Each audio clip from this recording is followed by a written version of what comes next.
오늘 본문은 그 주님으로 인하여 우리에게 허락된 특권과 영광을 세 부분으로 나누어서 설명하고 있는 그런 본문이죠.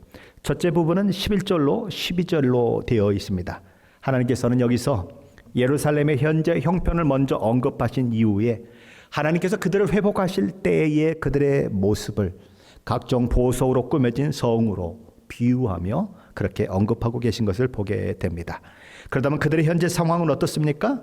우리 하나님이 이렇게 말씀하십니다. 너 곤고하며 광풍에 요동하여 안위를 받지 못한 자여. 하나님께서는 곤고한 자다라고 말씀하십니다.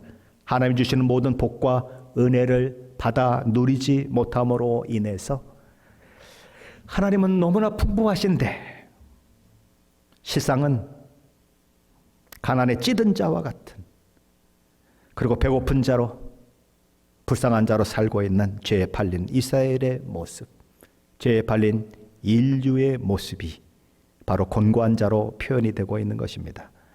그리고 하나님께서는 광풍에 요동하는 자와 같다라고 말씀하십니다. 어디에서 와서 어디로 가는지를 알지 못하고 광풍에 이리저리 정처 없이 떠내려가는 돛담배 같은 운명을 가진 존재, 죄에 팔린 이스라엘이고, 그리고 죄에 팔린 우리 인류의 모습이다라는 것이죠.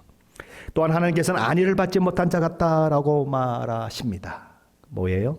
위로가 떠난 자 같다는 것이죠.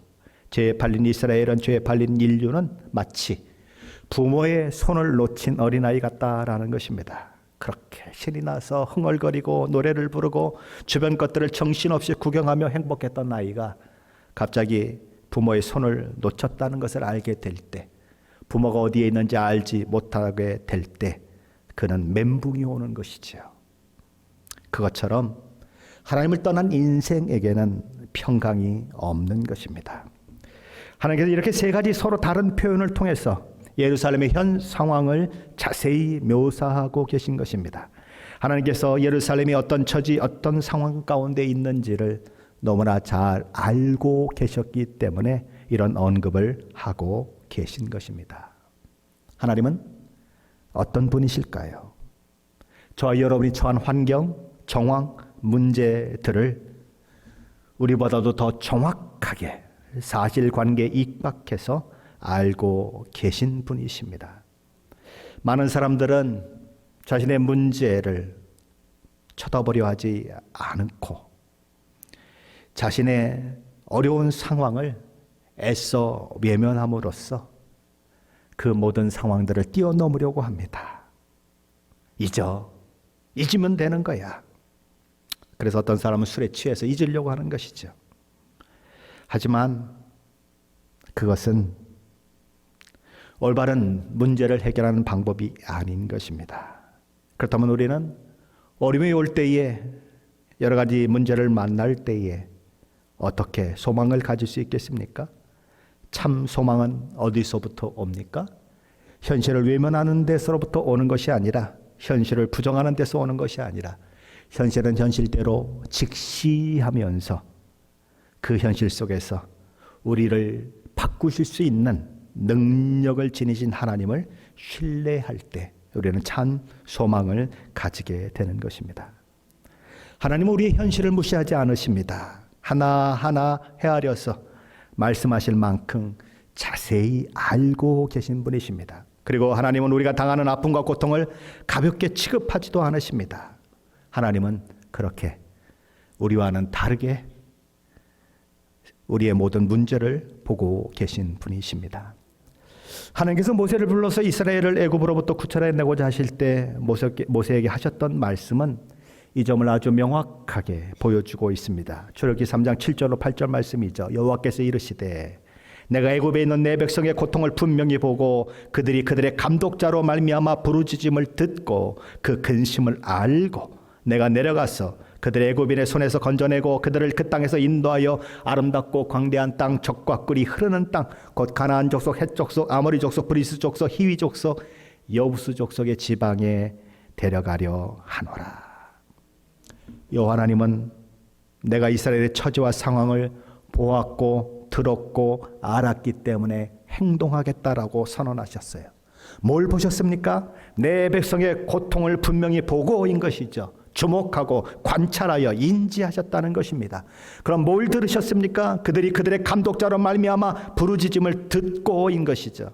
주의 깊게 경청하셨다는 것입니다. 뭘 아셨습니까? 그 근심을 알고입니다. 지식적으로 아는 것이 아니라 보고 듣고 경험하고 체험하고 아셨던 것처럼 그렇게 상세히 부부가 서로를 알듯 아셨다는 것입니다. 그리고 그 보고 듣고 아신 것을 근거로 해서 행동하시겠다라고 말씀하시는 것입니다. 그것이 우리가 믿는 하나님이신 것이죠. 그럼 우리가 고통을 당할 때, 어려움 당할 때, 더 이상 버틸 힘이 없다고 느껴질 때, 그리고 일어날 의욕도 생기지 않을 때 우리가 해야 하는 일은 우리를 향해 어미가 자식에게 하는 것처럼 그것을 능가할 만큼 관심과 사랑을 가지고 계신 하나님을 바라보는 것입니다. 하나님을 소망하는 것입니다. 우리의 소망을 부끄럽게 하지 아니하시는 하나님을 주목하는 것입니다. 그래야 한다는 것입니다. 바벨론에 의해서 나라를 잃고 남의 나라가 포로가 되어 살고 있는 이스라엘, 그리고 더 작게는 예루살렘에게 하시는 말씀이시고, 또한 저로 망가진 인류, 사탄의 온갖 억압과 착취에 시달리는 인류의 모습에 인류를 향하여 하신 말씀이고, 오늘 믿음을 가졌지만 믿음이 연약해서 늘 실망하고 좌절하고 자포자기하고 싶은 마음을 가진 저와 여러분에게 하시는 말씀이기도 한 것입니다. 예루살렘이 왜 그 모양 그 꼴이 되었을까요? 왜 망했고 왜 포로로 잡혀가 남은 나라에 남의 사람들을 섬겨야 하는 그런 운명에 처해졌을까요? 이사야서 50장 1절에 이렇게 말합니다. 너희는 너희 죄악으로 말미암아 팔렸다. 인류도 마찬가지입니다. 인류도 죄의 종이 되어 죄에게 종노릇하고 죄의 삭신 사망에 이르게 된 것은 다 죄에 팔렸기 때문인 것입니다. 하지만 지난 시간에 저와 여러분이 함께 살펴보았던 것처럼 어릴 적에 버림받은 아내와 같은 여인이 다시 하나님께 받아들여지고 하나님의 그 여인의 남편이 되어주심으로 인하여서 이전의 아픔과 고통을 잊어버릴 만큼 모든 것을 회복시켜 주실 것을 약속하시고 최종적인 궁극적인 예루살렘의 회복, 더 나아가서 인류의 회복이 있어질 것을 예고하셨던 하나님은 오늘 본문에서 그것이 이루어질 것임을 선포하고 있는 것입니다. 이 모든 일들은 어떻게 가능하게 되었습니까? 종이라고 불리우는 십자가에 달려 죽으시는 바로 우리 주 예수 그리스도로 말미암아 주어지는 놀라운 복인 것입니다. 죄로 황폐했던 예루살렘은 다시 영광된 도성으로 회복될 것입니다. 우리 11절로 12절 말씀인데 함께 읽어보겠습니다. 11절 12절입니다. 너 곤고하며 광풍에 요동하여 안위를 받지 못한 자여, 보라, 내가 화려한 채색으로 내 돌 사이에 더하며 청옥으로 내 기초를 쌓으며 홍보석으로 내 성벽을 지으며 성류석으로 내 성문을 만들고 내 지경을 다 보석으로 꾸밀 것이며. 하나님께서는 지금 곤고하고 광풍에 요동하여 안위를 받지 못한 자인 이스라엘 백성에게, 그리고 그런 처지와 상황 가운데 있는 저와 여러분에게 무엇을 약속하고 계십니까? 보라, 내가 화려한 채색으로 내 돌 사이에 더하며 청옥으로 내 기초를 쌓으며 홍보석으로 내 성벽을 지으며 성류석으로 내 성문을 만들고 내 지경을 다 보석으로 꾸밀 것이다 라고 말씀합니다. 돌 사이에 채색으로 그렇게 돌과 돌 사이를 채우겠다라는 것입니다. 이 말은 이 원어적으로 그냥 직역을 한다면 마스카라로 단식하겠다라는 겁니다. 마스카라가 뭐죠? 여인들이 눈 붙이는 그 마스카라, 눈썹을 얘기하는 것입니다. 그 욥의 딸 중에 게레나북이라고 하는 그 딸이 있죠. 마스카라의 뿔이라고 하는 의미를 가지고 있습니다. 그 눈이 너무 아름다워서, 그렇죠? 쌍꺼풀이 쫙 찌고 그리고 짙은 눈썹이 샥 올라간 그 모습이 너무 아름다워서 그의 이름이 게레나북이에요. 그것처럼 돌과 돌 사이에 이제 뭐 모르타르, 뭐 시멘트, 뭐 이런 거, 옛날에 시멘트가 없을 때니까 모르타르를 놓겠죠. 그렇게 되면 그것을 색색으로 장식해서 놓는, 그죠? 요즘 날로 말하면 시멘트도 붉은 시멘트, 파란 시멘트, 노란 시멘트 해가지고 아주 총천연색으로 벽을 쌓는 그런 모습, 과거에는 돌을 쌓는 그런 모습, 그렇게 이야기하고 있는 것입니다. 여기 나오는 이 많은 보석들은 무엇을 상징합니까? 풍요로움, 완벽함, 호화스러움, 명예로움 이런 것들을 상징하는 것입니다. 공고하며 광풍에 요동치며 안위를 받지 못하던 그것과 돌과 돌 사이에조차 화려한, 그렇죠? 색으로 입혀진, 그리고 온갖 보석으로 장식되어 있는 수많은 이 것들이 서로 대조를 이루고 있는 것입니다. 하나님을 떠난 인생은 황폐해지지만 하나님께 속한 인생은 모든 것에 부족함이 없다라는 것이죠. 왜냐하면 우리 하나님은 양으로 생명을 얻게 하실 뿐만 아니라 풍성히 얻도록 하시는 하나님이시기 때문이다라는 것입니다. 하나님 우리를 회복시키시되 예루살렘 성을 마치 아름답게 단장된 신부처럼 꾸며지게 하실 것입니다. 그렇게 됨으로써 가난이 있는 곳에 상상을 초월한 풍요로움이 있고 불안과 고통이 있는 곳에 하나님이 세우신 도성의 안정성이 있고 절망이 있던 곳에 확신과 위로가 있게 하실 것입니다. 하나님이 회복시키는 날, 그의 모든 백성을 회복시키시는 날, 그날 하나님의 백성들은 온 세상에서 가장 행복하고 영화로운 자들이 될 것입니다. 그런데 여기 언급되고 있는 이 일들은 다 어디서 언급되고 있는 거죠? 요한계시록 21장 거기서 언급되고 있는 것입니다. 미래의 일들인 것이죠. 그러나 하나님이 이런 미래의 일들을 미리 말씀하시는 이유는 그 미래에 일어날 일들을 오늘 삶의 현장에서 맛보고 살라고 말씀하는 거예요. 요한계시록 21장 이전에 이렇게 얘기합니다. 또 내가 보매 거룩한 성 새 예루살렘이 하늘로 하나님께로부터 하늘에서 내려오니 그 준비한 것이 신부가 남편을 위하여 단장한 것 같더라. 그리고 21장 10절로 14절에는 이렇게 기록되고 있습니다. 성령으로 나를 데리고 크고 높은 산으로 올라가 하나님께로부터 하늘에서 내려오는 거룩한 성 예루살렘을 보이니 하나님의 영광이 있어 그 성의 빛이 지극히 귀한 보석 같고 벽옥과 수정같이 맑더라. 그거 높은 성곽이 있고 12문이 있는데 문에 12천사가 있고 그 문들 위에 이름을 썼으니 이스라엘 자손 12지파의 이름들이라. 동쪽에 세 문, 북쪽에 세 문, 남쪽에 세 문, 서쪽에 세 문이니 그 성의 성곽에는 12기초석이 있고 그 위에는 어린 양의 12사도의 12 이름이 있더라. 지금 이사야에서 얘기되고 있는 것이 요한계시록의 마지막 우리 주님이 재림하실 그때에 일어날 것을 약속이 되고 있는 것이죠. 그렇다면 이 하나님의 회복의 약속은 구체적으로 어떤 것에 대한 약속일까요? 그것이 진정으로 의미하는 것은 무엇일까요? 우리 하나님께서는 그것을 오해하지 않도록 설명하고 계신데 그것이 두 번째 부분이 13절, 14절 말씀입니다. 우리 13절, 14절 말씀인데 한번 같이 읽어보겠습니다. 내 모든 자녀는 여호와의 교훈을 받을 것이니 네 자녀에게는 큰 평안이 있을 것이며 너는 공의로 설 것이며 학대가 내게서 멀어질 것인즉 내가 두려워 아니할 것이며 공포도 내게 가까이 하지 못할 것이라. 11절과 12절에서 묘사된 예루살렘의 회복의 모습, 그 풍요로움은 정치적이거나 물질적인 것에 초점이 맞추어지지 않고 있다라고 하는 것을 분명히 보여주고 있는 말씀이 13절, 14절 말씀입니다. 하나님이 진정으로 꿈꾸는 세상은 다만 물질적인 풍요에 있지 않습니다. 그러므로 하나님의 백성된 우리가 소망하고 꿈꾸어야 하는 것도 다만 물질적인 풍요에 머물러서는 안 된다는 것입니다. 하나님께서 아들의 생명으로 저와 여러분을 구원하신 이유 중 가장 으뜸되는 이유는 뭡니까? 으뜸되는 이유가 뭐예요? 잘 먹고 잘 살아가는 것입니까? 저와 여러분의 행복입니까? 아니요. 하나님과의 관계의 회복입니다. 우리가 천국에 가야 하는 최고의 이유는, 그리고 지옥에 가지 말아야 할 최고의 이유는 천국이 좋은 것이고 아름다운 것이고 복된 것임에 비해서 지옥이 참혹한 것이고 고통이 계속되는 것이기 때문이 아닙니다. 우리가 천국에 가야 하는 최고의 이유는 그곳에 나를 아들의 생명을 바꾸면서까지 사랑하신 하나님이 계시기 때문이에요.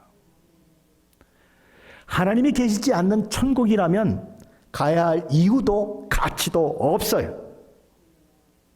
만일 하나님이 지옥에 계시다면 당연히 저는 지옥을 택할 것입니다. 왜요? 그곳에 하나님이 계시기 때문이죠. 물론 그럴 일은 없어요. 만일인 것입니다. 하나님이 계시지 않는 천국이라면 아무 의미 없습니다. 마찬가지입니다. 하나님이 없는 출세, 하나님이 없는 부유함, 하나님이 없는 건강, 아무 의미 없습니다. 죄로 말미암아 하나님의 영광에 이르지 못한 우리가 그 죄가 해결되고 의롭게 되어 하나님의 영광에 이르는 것, 그것이 최고의 복입니다. 그럼에도 불구하고 이런 영적 축복 때문에 주어지는 부스러기 복만을 구하고 추구하며 사는 것은 하나님의 아들과 딸된 우리의 진정한 모습이 될 수 없습니다. 부스러기는 하나님과의 올바른 관계 속에서 하나님을 기쁘시게 하는 자들에게 주어지는 덤이에요. 그런데 덤을 위해서 인생을 걸 수는 없는 것입니다. 우리의 인생을 걸어야 하는 것은 하나님과의 올바른 관계 속에서 하나님을 기쁘시게 하는 그 일을 위해서 우리는 인생을 걸어야 하는 것입니다. 오늘 본문 14절 말씀은 내 모든 자녀는 이라고 하는 말씀으로 시작됩니다. 예루살렘의 성에 거하는 예루살렘의 자녀라고 불리우는 모든 자들이란 뜻이에요. 하나님이 허락하시는 새 예루살렘에 들어갈 그 축복을 누리는 자녀들은 어떠한 자들인가? 하나님은 첫째로 이렇게 말씀하십니다. 그들은 여호와의 교훈을 받는 자들이다. 여호와의 교훈을 받는다는 게 무엇입니까? 여호와 하나님의 제자가 되는 자들이란 말이에요. 하나님의 제자가 된다고 하는 것은 그분의 영으로 가득 차지고 그분의 영의 지배를 받는 그 삶을 사는 자를 말합니다. 하나님의 말씀을 따라 사는 자를 말하는 것입니다. 예레미야 선지자는 우리 하나님이 훗날 이스라엘 백성들에게 주실 새 언약의 복을 이렇게 말씀하고 있습니다. 예레미야 31장 32절 33절이죠. 이 언약은 내가 그들의 조상들의 손을 잡고 애굽 땅에서 인도하여 내던 날에 맺은 것과 같지 아니할 것은 신해석 언약과 같지 않다라는 거예요. 내가 그들이 남편이 되었어도 그들이 내 언약을 깨뜨렸습니다.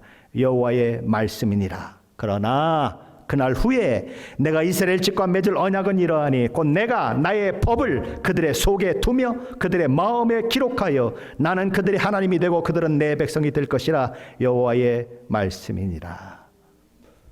성령 하나님이 우리에게 부어주실 때 주어지는 은혜인 것입니다. 강팍한 마음이 녹아내려 반역했던 우리가 하나님의 말씀에 순종하게 되는 은혜인 것입니다. 이 하나님의 에스겔 선지자에게도 동일한 말씀을 주셨어요. 에스겔서 36장 26절 27절 말씀이죠. 제가 현대의 성경을 한번 읽어보겠습니다. 너희 속에 새 마음과 새 정신을 넣어주겠다. 너희 가슴 속에 돌처럼 굳어진 마음을 드러내고 나의 마음에 공감할 줄 아는 마음을 넣어주겠다. 내가 이렇게 내 영으로 너희를 가득 채워놓아 너희가 내 뜻에 따라 생활하고 내가 준 모든 계명을 지키며 실천하는 사람들이 되게 만들겠다. 하나님의 말씀을 따라 사는 삶은 구원받고 하나님의 성령이 그 마음 가운데 부어진 사람이 누리는 복된 삶입니다. 하나님께서 종으로 불리는 우리 주님을 이 땅에 보내셔서 십자가에 죽게 하시고 그 십자가 복음을 통해 저와 여러분을 구원하신 이유는 다른 데 있지 않습니다. 저와 여러분이 하나님의 말씀을 따라 사는 하나님의 제자가 되게 하시는 데 있어요. 우리 주님은 제자들을 향해서 위대한 사명을 주시죠. 마태복음 28장 18절 하반절로 20절 말씀이죠. 하늘과 땅의 모든 권세를 내게 주셨으니 그러므로 너희는 가서 모든 민족으로 제자를 삼아 아버지와 아들과 성령의 이름으로 세례를 베풀고 내가 너희에게 분부한 모든 것을 가르쳐 지키게 하라. 볼지어다 내가 세상 끝날까지 너희와 함께 항상 함께 있으리라. 이렇게 말씀하셨어요. 우리 주님의 마지막 유언과 같은 그런 명령이 뭡니까? 가서 모든 민족으로 제자를 삼아 아버지와 아들과 성령의 이름으로 세례를 베풀고 내가 너희에게 분부한 모든 것을 가르쳐 지키게 하라는 거예요. 제자 삼으라는 것입니다. 예수 믿게 해서 제자가 되게 하라는 거예요. 예루살렘 성의 시민들은 오늘 믿음 생활하는 저와 여러분은 여호와의 종이 했던 것처럼, 우리 주님이 하셨던 것처럼 하나님의 말씀에 순종하며 살아야 하는 존재다라는 것이죠. 둘째로 하나님께서는 그들에게 큰 평안이 있을 것이다 라고 말씀하셨습니다. 이 땅에 평안이 있을까요? 이 땅에 존재하는 것 자체가 불안 아닌가요? 어떤 분이 말합니다. 나는 숨 쉬며 사는 것밖에 없는데 이 세상이 왜 그렇게 힘드냐고, 살아있는 것이 왜 이렇게 힘드냐고 이야기하는 것이 이 세상이에요. 세상에 평안이 있습니까? 없어요. 그러므로 세상을 바라보는 자는, 세상을 추구하는 자는 결단코 평안을 얻지 못하는 것입니다. 하지만 하나님과의 관계가 회복된 자녀에게는 세상이 어떤 것도 흔들 수 없고 깰 수 없는 평안, 세상이 줄 수도 알 수도 없는 그런 근본적인 평안이 허락되는 것이죠. 우리 지금 요한복음 14장 27절에서 이렇게 말씀하셨습니다. 평안을 너희에게 끼치노니 곧 나의 평안을 너희에게 주노라. 내가 너희에게 주는 것은 세상이 주는 것 같지 아니하니라. 너희는 마음에 근심하지도 말고 두려워하지도 말라. 우리 주님이 주시는 평안은 세상이 주는 것과 다르다, 그렇게 말씀하셨어요. 세상이 줄 수 없는 것이다, 그렇게 말씀하셨어요. 그 평안은 어떤 평안입니까? 마음에 근심이 없는 평안이에요. 마음에 두려움이 없는 평안이에요. 그것은 내 안에서 만들어지지 않습니다. 하나님이 주시는 평안입니다. 왜 병이 들어도 평안할까요? 왜 죽음 앞에서도 웃으면서 죽을 수 있을까요? 이 하나님이 주시는 평안이 우리 마음 가운데 있기 때문이에요. 존 오스왈트라고 하는 분은 그의 책 이사야서 강해에서 네 자녀에게 큰 평안이 있을 것이며 라는 말씀의 의미를 이렇게 해석했습니다. 여호와의 제자들, 여호와의 영으로 충만한 자들은 더 이상 하나님과 싸우지 않는다. 누구랑 싸우지 않아요? 하나님과 싸우지 않는다. 따라서 그들은 더 이상 그들 자신과 싸우지 않는다. 누구랑 싸우지 않아요? 자기 자신과 싸우지 않는다. 그들은 다른 이들과 싸우지 않는다. 즉 그들은 더 이상 자신을 크게 확대하기 위해 다른 사람을 파괴할 필요가 없다. 그렇죠? 하나님 주신 평안으로 넘쳐나니까, 하나님으로 충만하니까 나보다 큰 사람을 만나도 기죽지 아니하고, 나보다 잘난 척하는 사람 만나도 화나지 않고, 그래 너는 그렇게 놀아라, 나는 하나님으로 충만하다, 그렇게 얘기한다는 거예요. 그들은 더 이상 하나님의 피조물과도 싸우지 않는다. 그들은 피조물 속에 자기 이름을 새겨놓을 생각이 없다. 그런 사람들은 자신 안에 온전함이 있고, 그 온전함은 그들의 모든 관계에 영향을 미친다. 하나님이 주신 평안으로 가득 차면, 하나님이 주신 평강으로 가득 차면 어떤 것도 그 평강을 무너뜨리지 않는다는 것입니다. 돈 때문에 평안이 무너지십니까? 자존심 때문에 평안이 무너지십니까? 나를 함부로 대하는 어떤 사람 때문에 평안이 무너지십니까? 아직 하나님의 평안이 무엇인지를 제대로 알지 못하기 때문에 그래요. 셋째로 하나님께서는 그들이 공의로 설 것이다라고 말씀합니다. 이 공의로 선다고 하는 것은 칭의를 입게 된다는 거예요. 의롭다 칭함을 받는다는 것입니다.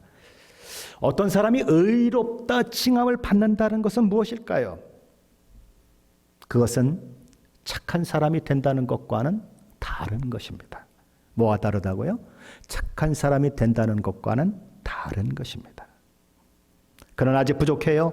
아직 의로운 사람이라고 불리우기에는 너무나 자격 미달이에요. 그러나 법정에서 판사로부터 당신은 죄가 없습니다, 의롭습니다, 그렇게 인정받는 것이 칭의예요. 칭의란 자신의 의의가 아니라 우리 주님이 십자가 대속의 은혜로 입혀준 의의 옷을 입었기 때문에 나의 부족함과 연약함에도 불구하고, 자격 미달임에도 불구하고 의롭다고 법적으로 인정되는 거예요. 근데 자꾸만 그걸 헷갈리는 거예요. 교회 갔더니 나만도 못한 사람 많어. 당연히 많죠. 교회 갔더니 목사가 왜 그래? 목사도 그렇죠. 칭의를 입은 사람이지 선한 사람이 아니에요. 그렇죠? 그걸 알아야 하는 거예요. 왜 하나님은 우리 주님의 십자가 죽음을 통해 우리를 구원하셨습니까? 우리에게 칭의를 얻게 하셨습니까? 의로운 자만이 하나님 나라에 들어갈 수 있기 때문에 그래요. 그래서 그걸 허락하신 거예요. 그렇다면 거기 들어가기까지 남은 시간, 이 땅에서 우리에게 주어진 이 시간을 어떻게 살아야 하느냐 하는 거예요. 어떤 거지가 있었어요. 그 거지를 어느 날 임금이 궁일이 여겨서 궁으로 불려드렸어요. 그리고 옷을 벗기고 그리고 깨끗이 몸을 씻어주고 왕자의 옷을 입혀줬어요. 너는 오늘 내가 왕자로 입양한다. 너는 오늘부터 왕자다. 그렇게 얘기를 했다고 해봐요. 그러면 그 왕자 옷을 입은 왕자가 그날부터 왕자 노릇할까요? 못하죠. 그렇죠? 못하죠. 당연히 못하는 것이 당연한 거예요. 왕자의 옷을 입고 있지만 자꾸 거지처럼 행동하려고 하는 거예요. 누가 시중 들러 그러면 안 되고, 그렇죠? 우리 뭐 그런 영화도 있었잖아요. 화장실에 가가지고 화장실을 이렇게 용변을 보고 닦으려고 그러는데 신하가 와가지고 그걸 닦으려고 그러니까 기겁을 하잖아요. 그 영화 좀 못 보셨구나. 저도 듣기만 했어요. 갑자기 신분이 달라졌는데 자기 똥는 거를 신하가 닦아주려고 그러니까 기겁을 하는 거죠. 자기 지위하고, 그렇죠? 옛날에 자기 모습하고 헷갈리는 거 아닙니까? 왕자도 그럴 수 있다는 거예요. 그러면 왕자가 맨날 거지처럼 살아야 합니까? 그게 당연한 겁니까? 나는 왕자가 되었으니 그냥 옛날 모습대로 살 것이다라는 게 당연한 거예요? 아니죠. 왕자가 되었으니까 이제부터 왕자에 걸맞는 사람으로 세워지도록 노력하고 애쓰고 수고해야죠. 그렇죠? 그리고 그 일을 위해서 왕은 그에게 사람도 붙여주고 신하도 붙여주고 선생도 붙여주고 그럴 거 아니에요. 그렇죠? 그래서 왕자가 되어가는 거예요. 우리도 마찬가지예요. 하나님 우리를 왕자로 삼아주시고 공주로 삼아주셨어요. 그 옷을 입혀주셨어요. 그러면 어떻게 해요? 우리는 옛날처럼 살아야 돼요? 나는 이렇게 되었으니까 이젠 뭐 상관없다고 그러고 살아야 돼. 그게 아니에요. 그 신분이 된 것에 걸맞게 살아야 하는 거죠. 그래서 하나님 우리에게 성령 하나님을 보내주셨어요. 도우미로 보내주셨어요. 교회도 만들어주셨어요. 그리고 우리를 위해서 중보하는 자도 만들어주셨고 목사도 만들어주셔서 하나님의 말씀을 가르치게 만들어주셨어요. 수많은 그런 것들이 같이 연합해서 나를 만들어가고 나를 세워가는 그 일들을 하게 하셨어요. 가장 중요한 것은 우리 안에 성령 하나님이 계셔서 늘 말씀하시는 사람이 되었다는 거예요. 그러면 왕자가 신하들과 선생님들 그런 사람들의 도움을 받아서 진짜 왕자가 되어가듯이 공주가 진짜 공주가 되어가듯이 저와 여러분도 신자다운 사람이 되어가야 하는 거예요. 신분의 변화는 이미 일어났어요. 천국은 따놓은 당상이에요. 그렇지만 그 신분에 걸맞는 모습으로 살아내는 주님의 나라 가기까지 그것에 걸맞는 사람으로 되어지는 그 일은 저와 여러분이 해야 하는 일이고 하나님은 그 일을 위해서 성령 하나님을 보내셔서 그 일을 하게 만드시는 거예요. 구원받은 것은 신분의 변화예요. 그것은 단번에 영원히 이루어진 거예요. 그러나 신분의 변화가 되고부터가 시작이에요. 무슨 시작이에요? 죄와의 싸움을 시작해야 하는 그런 시작이에요. 우리는 주님이 우리를 부르시는 그날까지 싸워야 하는 거예요. 우리는 이 땅을 살아가면서 의에 줄이고 목마른 자로 살며 주님의 의를 입은 자로서 의로운 모습으로 세워질 수 있도록 우리를 만들어 가야 하는 거예요. 넷째로 하나님께서는 학대나 두려움이나 공포가 그들에게 있지 않을 것이다 라고 말씀하십니다. 공의로운 나라는 어떤 나라입니까? 학대가 없는 나라예요. 두려워할 필요가 없는 나라예요. 공포가 멈추지 않는 나라예요. 가끔 어두운 시간에 집에 차를 몰고 가면서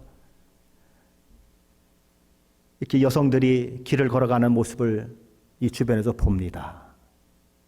그러면 무슨 생각을 합니까? 아직은 이곳이 그래도 살만하구나 그런 생각을 해요. 그렇죠? 범죄 도시 같으면 그렇게 돌아다니겠습니까? 여성이 혼자? 어린 반푼어치도 없죠. 남자도 못 돌아다녀요. 공의로운 나라는 그런 것들이 없는 나라예요. 공의가 물같이 흐르고 정의가 강같이 흐르는 나라가 복된 나라예요. 이스라엘의 가장 위대한 왕 다윗, 다른 왕들을 평가할 때 평가의 기준처럼 늘 작용했던 다윗이 다스리는 나라의 특징이 무엇이었을까요? 사무엘하 8장 15절에 이렇게 말씀합니다. 다윗이 온 이스라엘을 다스려 다윗이 모든 백성에게 정의와 공의를 행할세. 역대상 18장 14절입니다. 다윗이 온 이스라엘을 다스려 모든 백성에게 정의와 공의를 행할세. 다윗이 왜 위대한 왕입니까? 왜 다윗이 다스린 나라가 위대한 나라입니까? 그가 정의와 공의로 다스렸기 때문이에요. 정의와 공의로 다스린 나라가 되면 학대, 두려움, 공포, 염려할 필요가 없는 것이죠.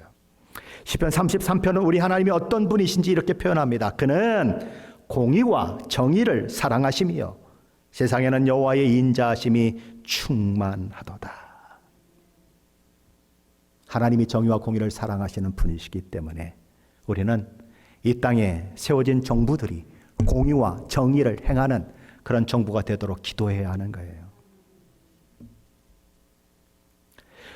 자, 오늘 보면 세 번째 부분인 15절로 17절 말씀 한번 같이 읽어보겠습니다. 15절로 17절 말씀입니다.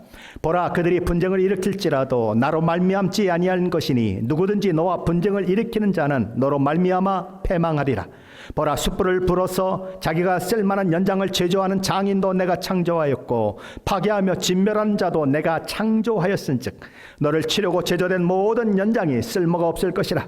일어나 너를 대적하여 송사하는 모든 혀는 내게 정죄를 당하리니 이는 여호와의 종들의 기업이요 이는 그들이 내게서 얻은 공의이니라. 여호와의 말씀이니라. 의에 기초해서 세워진 성은 안전한 것입니다. 그리고 그 성은 창조주 여호와 하나님의 주권 가운데 있기 때문에 더욱 안전한 것입니다. 그러니까 이중적으로 안전한 거예요. 그것이 15절로 17절의 내용인 것입니다.